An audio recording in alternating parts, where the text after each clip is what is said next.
Bonjour, je m'appelle Marie-Joseph Paul-Yves Roch-Gilbert Dumotier. Ce nom ne vous dit rien? En effet, je suis plus connu sous le nom de Marquis de Lafayette. Là, vous situez? Ce carnet que vous venez d'ouvrir, c'est mon carnet de bord. Il raconte mon histoire et plus précisément celle de mon engagement pour l'Amérique et pour son indépendance. Avant de feuilleter ces premières pages, je vous dois de me présenter un peu plus en détail. Je suis né en 1757, au château de Chavagnac, en Auvergne. C'est une région qui me tient à cœur, et ma famille y a ses racines.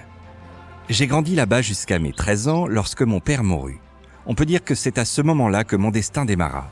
J'héritais de sommes colossales, d'un titre de marquis, mais je rêvais depuis toujours de porter l'uniforme.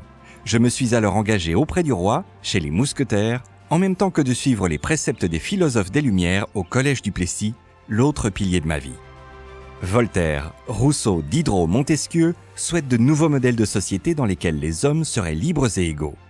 Ils critiquent la monarchie absolue de droit divin et les privilèges excessifs des nobles et du clergé. Ces philosophes vont guider tous mes combats, bien plus que la vie de cour qui m'ennuie profondément. Mon destin est ailleurs, j'en suis convaincu. Cette semaine, d'ailleurs, j'ai dîné chez le comte de Broglie, un ami de mon père, et ancien chef des services secrets de Louis XV. C'est un farouche opposant de l'Angleterre, tout comme moi, et j'ai découvert à ma grande surprise l'ampleur de la révolte des insurgés américains menée par George Washington contre la présence anglaise. Le comte m'a rapporté avec sa fougue habituelle les désastres essuyés par les insurgés à New York. Il nous faut les aider, et nous pouvons leur apporter l'énergie dont ils ont besoin. C'est décidé, j'irai combattre à leur côté.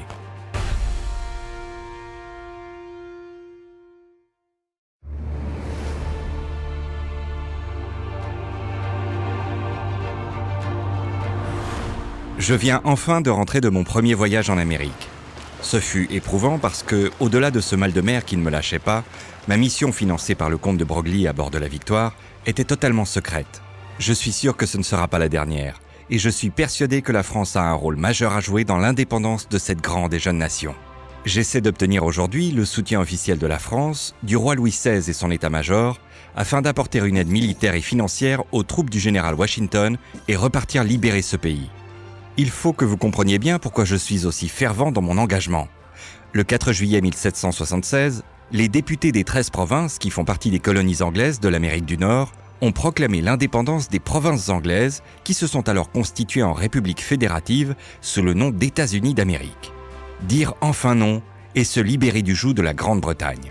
Cet acte d'émancipation a produit en France un grand mouvement de soutien aux colons américains. Mais vous le savez, il a suscité des réserves de la part du gouvernement de Louis XVI. À la cour de Versailles, j'ai rencontré Benjamin Franklin, grand partisan des Lumières que vous connaissez pour sa science et l'invention du paratonnerre. Le député au premier congrès américain est à l'origine, avec Jefferson et John Adams, de cette déclaration d'indépendance. Il est venu à Versailles négocier l'alliance française que je soutiens plus que jamais. Depuis, nous sommes très liés. Je suis entré en franc-maçonnerie, comme les pères de cette indépendance américaine, pour toutes ces raisons et pour la défense de ces valeurs de liberté que j'aimerais porter pour la France en Amérique.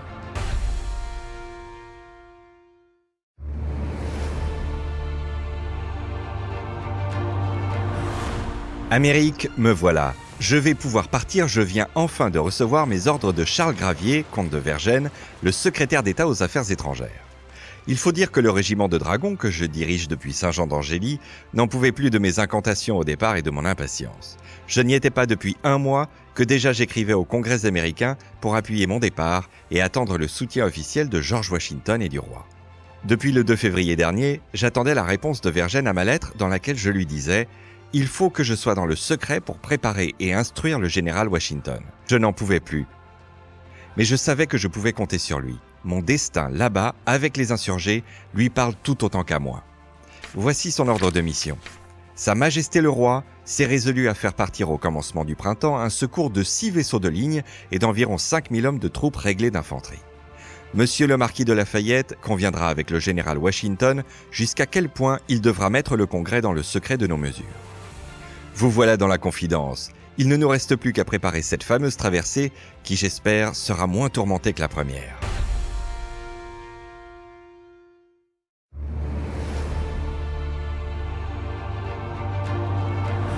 C'est depuis le port américain de Boston que je vous écris, fier de la mission que j'accomplis aujourd'hui. j'ai réussi à embarquer à bord de la frégate l'Hermione le 10 mars 1780, direction le nouveau continent pour la deuxième fois, pour annoncer la prochaine arrivée à Washington du commandement du corps expéditionnaire confié à Rochambeau. La préparation et le voyage n'ont pas été de tout repos. J'avais été précédé par une lettre de recommandation au commandant Louis-René Magdeleine Levasseur de La Touche, de M. de Sartine, secrétaire d'État à la Marine, annonçant ma venue et demandant toute la discrétion possible sur le navire.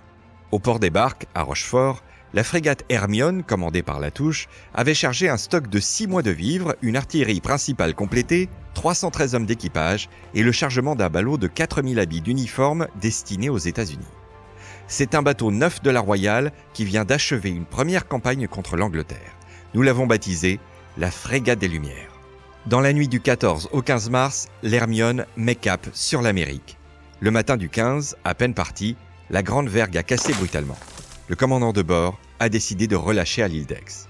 Une chaloupe est dépêchée sur Rochefort pour ramener une vergue qui sera au plus vite mise en place et garnie de sa toile, et ce n'est que le 20 mars à 8h du soir que l'on met à la voile par légère brise de sud-est. C'est le vrai départ. Le lendemain, la mer est houleuse, creusée par un vent du nord. Une voile est aperçue au coucher du soleil. L'Hermione, qui navigue rapidement, tombe brusquement sur un corsaire anglais par le travers qui nous a tiré un coup de canon à boulet, puis 3 autres coups également à boulet. La Touche a décidé de semer le bâtiment plutôt que de le chasser. Mon mal de mer n'a pas cessé tout au long du voyage, et la traversée de l'Atlantique a été agitée durant exactement 38 jours. Notamment avec de gros coups de vent aux abords de la côte américaine. Le 27 avril, nous arrivons enfin.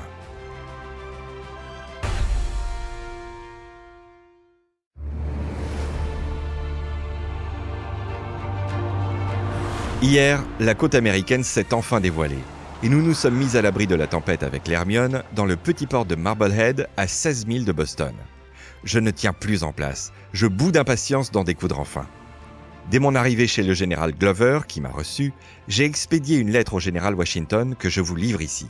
Je suis ici, mon cher général, et au milieu de la joie que j'éprouve à me retrouver un de vos fidèles soldats, je ne prends que le temps de vous dire que je suis venu de France à bord d'une frégate que le roi m'a donnée pour mon voyage. J'ai des affaires de la dernière importance que je dois communiquer à vous seul. Adieu, vous reconnaîtrez aisément la main de votre jeune soldat. Vous le savez, cette lettre est le signal pour le général Washington que les Français seront présents à ses côtés pour le soutenir. Nous sommes aux avant-postes du combat que Rochambeau mènera avec le corps expéditionnaire. Et Washington pourra envisager en effet de porter un coup aux Britanniques en lançant un assaut combiné par terre et par mer contre New York, mais aussi plus au sud. L'un des 2 commandants en chef de l'armée britannique, Sir Henry Clinton, sait d'ailleurs que New York est bien la cible désignée par les insurgés américains, c'est ce que nos informateurs nous ont rapporté. Mais face aux 17 000 Britanniques concentrés uniquement dans la ville, nous ne pourrions pas aligner plus de 10 000 hommes, dont 4 000 Français. L'attaque décisive sera donc certainement menée plus au sud. Mais il est encore un peu tôt pour préjuger de la stratégie de Washington pour le moment. J'attends impatiemment de le rencontrer pour me mettre à son service dès que possible.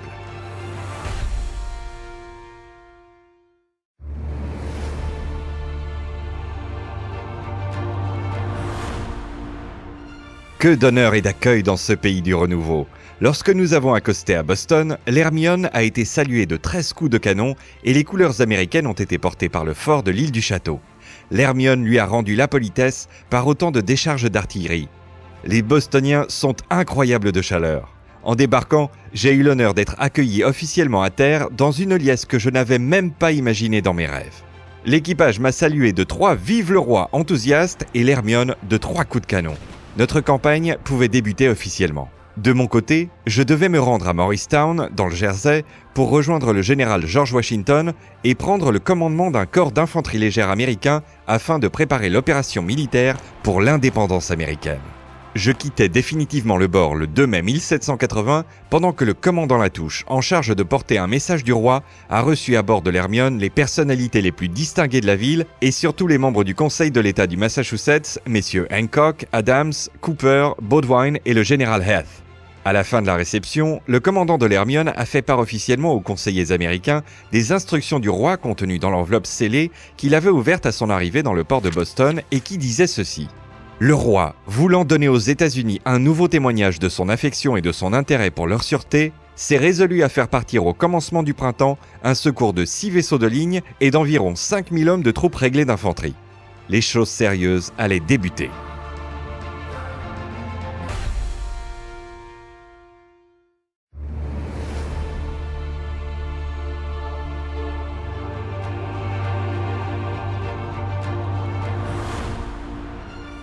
Pendant que j'arrivais à Morristown, reçu par Washington avec joie, la nouvelle de notre arrivée était parvenue jusqu'à Versailles. Vergennes nous l'a fait savoir par pli, montrant son empressement à voir les Français battre les Anglais. Les paris sont ouverts, mais moi je ne parie pas. J'espère. Moi aussi j'espérais. Et restais 4 jours auprès de Washington avant de me rendre à Philadelphie pour communiquer mon instruction au chevalier de la Luzerne au Congrès qui me chargeait officiellement de prendre les rênes des communications entre les armées américaines et la flotte française. J'appris aussi les instructions pour la touche à bord de l'Hermione à Boston. L'intention de Sa Majesté le Roi de France étant que ses vaisseaux et frégates cherchent à se rendre utiles au service des États-Unis. Je remplis sa volonté en vous offrant, monsieur, de sortir dans la baie avec la frégate que je commande, pour éloigner, prendre ou combattre les corsaires et frégates anglaises qui pourraient s'y présenter pour inquiéter le commerce de cet État. Je sus donc que l'Hermione appareilla le 2 juin pour combattre la frégate britannique Iris de 32 canons. La frégate subit d'importants dommages et il y eut beaucoup de blessés. 10 hommes raides morts, 37 blessés qui ont reçu les soins du chirurgien-major Pierre Fabre et de ses 2 aides Louis L'Hôpital et Jérôme Vessière. Mon aide de camp, le chevalier de Fayolle, m'apprit aussi que Latouche souffre d'une grave blessure au bras. En revenant à bord, comble de malchance, le chevalier chargé de m'informer s'effondra tué net par une baume prise en pleine tempe. Aujourd'hui, je suis triste pour ce garçon, mais notre destin ne doit pas s'arrêter en si bon chemin.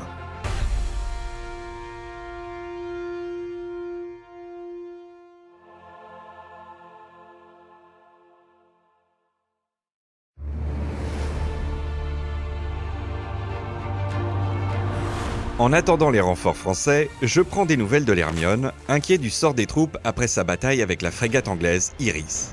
Bien qu'ayant gagné la fuite des Anglais, l'Hermione s'est réfugiée en rade de Newport où elle a jeté l'ancre. Latouche et ses hommes réparent les dégâts nombreux causés par ces dernières batailles. Pendant ce temps, je guette comme tous mes camarades l'arrivée imminente du corps expéditionnaire du général de Rochambeau.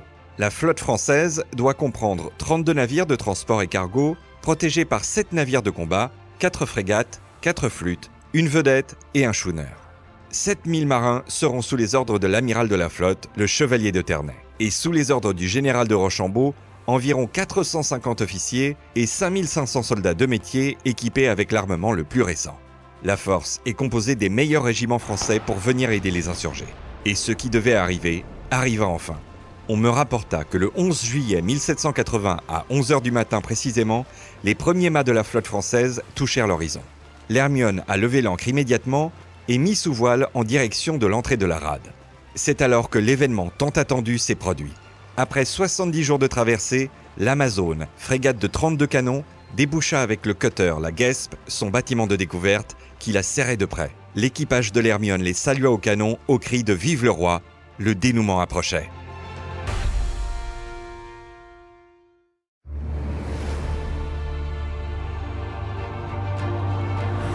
Je suis arrivé à Yorktown, en Virginie, le 14 mars 1781, à la tête du commandement d'un détachement d'infanterie légère de 1200 hommes à Peekskill, en Virginie. Les conditions de vie de mes troupes sont désastreuses et je vais engager sûrement mes propres fonds pour garantir chaussures et vêtements pour tous ces soldats. Lorsque mes forces terrestres étaient encore à Annapolis, dans l'état du Maryland, je ne pouvais pas lutter seul contre les 2000 soldats commandés par le major général William Phillips. J'ai donc naturellement écrit à Washington, trop inquiet de la suite des événements. Notre armée frôle la ruine, ce qui m'a rendu extrêmement prudent dans les mouvements. En effet, je suis plus embarrassé pour engager mes troupes. Mais aujourd'hui, je ne suis pas assez fort. J'aurais évidemment préféré être à la tête du corps expéditionnaire de Rochambeau, mais la stratégie que nous mènerons tous ensemble, Washington et Rochambeau vers New York sur terre et en mer face aux 10 000 hommes de Sir Clinton, et moi en Virginie face aux 5 500 hommes du général Cornwallis, sera sans doute la clé de notre réussite. C'est une véritable partie d'échecs qui s'engage. Heureusement, un événement majeur va faire basculer la partie en notre faveur, et je vous dévoile ici nos plans avant l'assaut final. Washington a appris que les soldats de Cornwallis, frappés par la malaria et par les campagnes successives, sont très affaiblis, et qu'ils ont été obligés d'abandonner leur position à Yorktown. Bien décidé à mener cette bataille à son terme, Washington a donc décidé de nous y rejoindre avec les troupes de Rochambeau pour prendre Yorktown et les vaincre tous ensemble.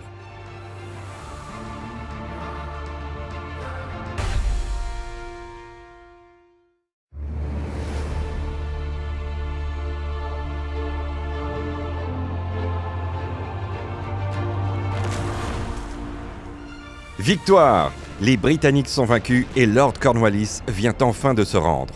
Quel orgueil cet Anglais! Il prétend être malade, il ne veut pas faire face de vaincu et préfère envoyer un de ses subordonnés nous remettre son épée en signe de défaite. Je viens d'ailleurs de l'écrire à Vergennes, le secrétaire d'État aux Affaires étrangères. La pièce est jouée, monsieur le comte, et le 5e acte vient de finir. Mais quelle bataille stratégique que celle de Yorktown! Durant près de 21 jours, nous, les 6000 insurgés et les 1000 marins pour l'indépendance, avons combattu tant dans la baie de la Chesapeake sur mer qu'à Yorktown sur terre pour la victoire décisive face aux 7500 hommes de Lord Cornwallis.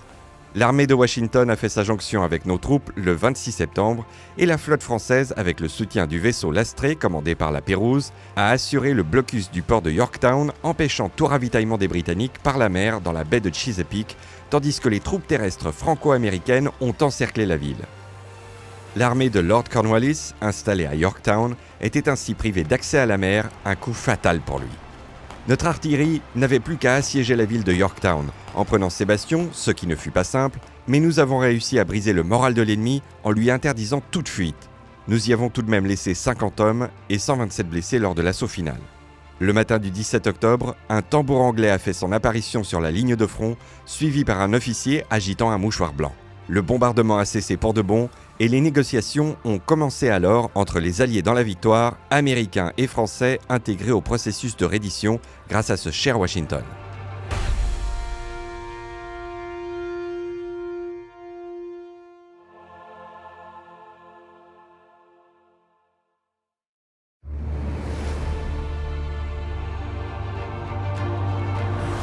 C'est sans doute le moment le plus important pour moi de toute cette aventure américaine, puisqu'il marque l'aboutissement de cette mission que nous avons menée aux États-Unis. Le traité de Paris vient enfin d'être signé ce 3 septembre 1783, ratifiant l'indépendance définitive des États-Unis après des semaines de négociations sans relâche. De retour en France, après cette longue campagne, j'ai été reçu à Versailles le 22 janvier 1782 par le roi et toute la cour. À Paris, on m'a comblé d'honneur en me nommant maréchal de camp. Rendez-vous compte, à seulement 24 ans, et je viens de devenir père pour la 2e fois. Après Anastasie qui a 4 ans, voici de nouveau une fille, je la nommerai Virginie, en l'honneur de cette aventure, et pour George Washington, dont c'est l'état de naissance. Tout au long de cette longue année 1783, j'ai lâché mes habits de militaire pour prendre celle de diplomate, et les mois qui ont suivi, avec mon très cher Benjamin Franklin, nous avons tenté d'empêcher l'Angleterre de signer une paix séparée avec les États-Unis, bien que je sus plus tard qu'il menait des négociations parallèles avec eux. L'auteur de ce traité fondateur mesurait le sens du compromis avec habileté. À la France, les valeurs gagnées de l'indépendance, aux Anglais, le maintien des relations commerciales. Mais aujourd'hui, par ce traité, la Grande-Bretagne reconnaît l'indépendance de ses 13 colonies et leur accorde le territoire jusqu'au Mississippi. Je retournerai certainement voir très bientôt ce nouveau pays libéré que sont les États-Unis et les valeurs des Lumières qui planent sur les hommes qui les dirigeront. Et celui que je considère désormais comme mon père adoptif, George Washington, deviendra président de cette grande nation que sont devenus les États-Unis. J'en suis désormais certain.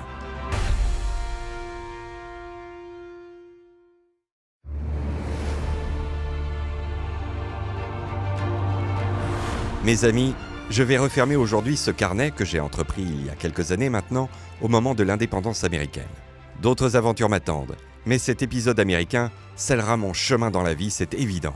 En tous les cas, cette mission aux États-Unis m'aura marqué et je chercherai absolument à appliquer les mêmes idées qui ont prévalu à l'indépendance américaine en France. Je ramène avec moi en France ces valeurs d'égalité civique, de souveraineté nationale, de refus des privilèges et d'affirmation des droits de l'homme. Dès mon retour d'ailleurs, j'exposerai dans une lettre au président Washington mon intention d'acquérir une grande propriété aux États-Unis et d'y employer comme fermiers des Noirs désignés comme libres. J'ai aussitôt créé la Société des Amis des Noirs à Paris en 1788 et à la tribune de l'Assemblée nationale, je me suis exprimé le 11 mai 1791 en faveur de leur libération avec les mots suivants. Les hommes libres, propriétaires contribuables d'une colonie sont des colons. Or, les gens de couleur dont il est question sont propriétaires, cultivateurs, contribuables, libres. Sont-ils des hommes ? Moi, je le pense. Ardent défenseur de toutes les libertés, je me suis aussi impliqué dans la défense des Indiens d'Amérique, avec des discours à l'Assemblée des 6 nations indiennes. J'ai pris parti pour les protestants français et proposé à l'Assemblée des notables en 1787 un édit qui leur accordera l'état civil. Partisan d'une révolution modérée et soucieux du respect de l'ordre, je suis avant tout fidèle au roi et je reste promoteur d'une monarchie constitutionnelle. On me considère comme le personnage le plus considéré de France. Pas sûr que ce statut de héros dure avec les événements qui se préparent en France dans les années qui viennent. Mais ceci est sans doute l'affaire d'un autre journal. Alors, à très bientôt.